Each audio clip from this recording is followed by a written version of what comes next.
perfect marriage revenge has become my weekend secret indulgence. Everything about this drama grips its viewers and draws them in, as Yi-Joo and her evil stepfamily battle for control. Yi-Joo is not your average avenger, as she's out for the total destruction of her evil stepmother. The recently concluded episode 8 ushered in a Jung-Hye era. Jung-Hye orchestrated a master plan and, for once, beat Yi-Joo in their tug-of-war. She got her husband to sign over his managerial rights to her. However, with how things have been going, the odds will hopefully be in Yi-Joo's favor. Things are bound to change when he finds out that Yi-Joo is his biological daughter. Yi-Joo and Do-suk's easy relationship is one of the most pleasant things. Their working as a team is sure to bring them victory on their quest to get their pound of flesh. They've grown to trust and love one another. Do-suk saying that Yi-Joo is his home was heartwarming. I'd fold too, just like grandma. Do-suk is finally back in Taija group, and the fight for the successor is about to commence. Jung-wook is bound to play dirty, but the good thing is, Do-suk is up for it. As suspected, he'd lied all these years about what happened 20 years ago on that ship. Se-hyuk finally kneeled before Yi-Joo. Yoran's betrayal was the sweetest thing ever.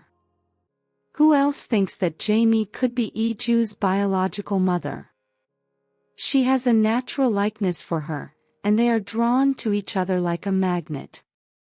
It seems like Jung-Hye won't be satisfied with her latest victory, as she can be seen asking her secret longtime lover to get rid of Yi-Joo for good this time. If you are curious about the next episode, I've got you covered. We might not know everything that may happen in episode 9, but the preview for the next episode left some clues as to what will happen. That's why today, I am going to talk about what will possibly happen in episode 9 of Perfect Marriage Revenge based on the hints and previews provided in the just concluded episode 8. Stick to the end of the video for what to expect and the episode 9 preview.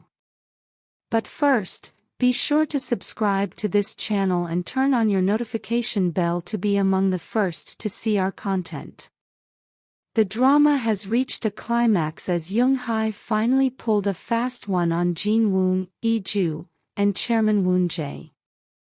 The arrogance on her face as she declared herself supreme at the end of episode 8 was annoying to see. But you know what they say, pride goes before a fall. Her fall would be sweeter from a great height. Jung-Hye is pure evil for trying to poison an innocent child just for her greed. From the preview, we can tell that that isn't her only crime. She had been the person behind the fire that was thought to have killed Yi-Joo and her mother.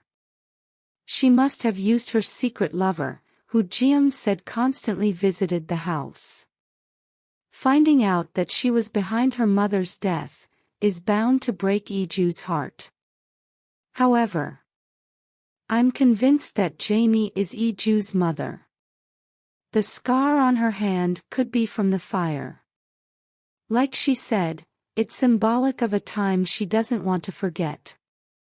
It also looks like nature is drawing them together. Even Yi-Joo doesn't understand why she's so nice to her. This drama is a pleasant surprise, as there's no dragging of feet on Yi-Joo's part. She wants revenge and is completely out to get it. The best thing is Do-suk's family's total support of her. They may be rich, but they are no pushovers. The way Do-na handled Se-hee in the police station gave me joy. Se-hyuk's family's sense of entitlement is disgusting, to say the least. How can they blame Yi-Joo for their woes? Se-hee feels that her actions are justifiable because Yi-Joo's cancellation of the wedding cost them a store and some benefits. Hopefully, Do-na will cut them no slack. Seo-hyuk kneeling in front of Yi-Joo, admitting and apologizing for his causal disregard for her feelings, was good for my eyes. As expected, URA finally revealed her true colors to Seo-hyuk. She just used him and her sister to do her evil deeds, and when the chips were down, she threw them to the wolves. This should serve as a rude awakening to Seo-hyuk, but I fear he still hasn't learned his lessons. Who else likes the fact that every obstacle seems to end up working in Yi-Joo and Do-kook's favor? Jung-wook thought he was sleek but got served by Do-kook. Now he has to contend with Do-kook for the succession of Taija group.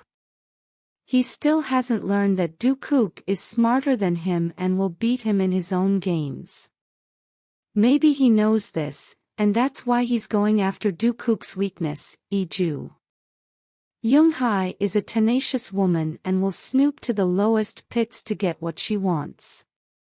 This time, she was faster than Yi-Joo and pulled a fast one on her. When she found out that the savings bank deal would fall through, she made it seem like Yi-Joo's fault, to paint her black in front of her father. The chairman had planned to give his shares to Yi-Joo, when the company fell into turmoil, due to their failure to obtain the savings bank deal. But Jung-Hye beat them to it. When she failed to find the chairman or get his shares, she bribed his lawyer and rendered him officially senile. What's more, she was able to convince Jin-woong to sign over his managerial rights to her. What doesn't make sense is that she's still getting away with drugging Jin-woong. Can't wait for when her crimes will catch up to her. Jung-wook is bound to lose to Do-kook, as he's incompetent and always wants to cut corners. Now that his father knows that he lied about what happened 20 years ago, the day he broke his leg, maybe he will stop cutting him some slack. His victim card is up, as everyone now knows what happened. What a way to get on board, Do-kook. As I mentioned earlier, Jung-Hye got Jin-woong to sign over his managerial rights to her. And from her words, she plans to hold on to that right. She could be planning to finally eliminate Jin-woong, as she's gotten what she wants. From the preview, we can tell that she and Yuran will bask in their newfound victory. Hopefully, this will be short-lived. It's only right that they have a taste of what they will never have. Toward the end of episode 8, Yi-Joo and the chairman found out that Jung-Hye could be behind the fire that almost killed Yi-Joo and her mother years ago. This will be confirmed in the next episode. Yi-Joo can be seen taking comfort in Do-kook's arms after confirming the length of Jung-Hye's evilness. As Jung-Hye succeeded in painting Yi-Joo black before her father, he will be ready to throw her out. But things are about to go south for Jung-Hye, as Yi-Joo will reveal her biological relation to her father. This is bound to change everything for Jung-Hye. Hopefully, Yi-Joo will tell him about the drugs and what Jung-Hye has been up to. Jung-Hye knows that Yi-Joo is the only one who will challenge her authority if something happens to Jin-woong. This could be why she wants to kill her. However, Yi-Joo already knows of her secret lover/henchman. Hopefully, he will be caught before anything happens to Yi-Joo or Do-kook. Jung-Hye and Yuran, including Jung-wook, are slowly digging their graves. Do you think Jamie could be Yi-Joo's mother?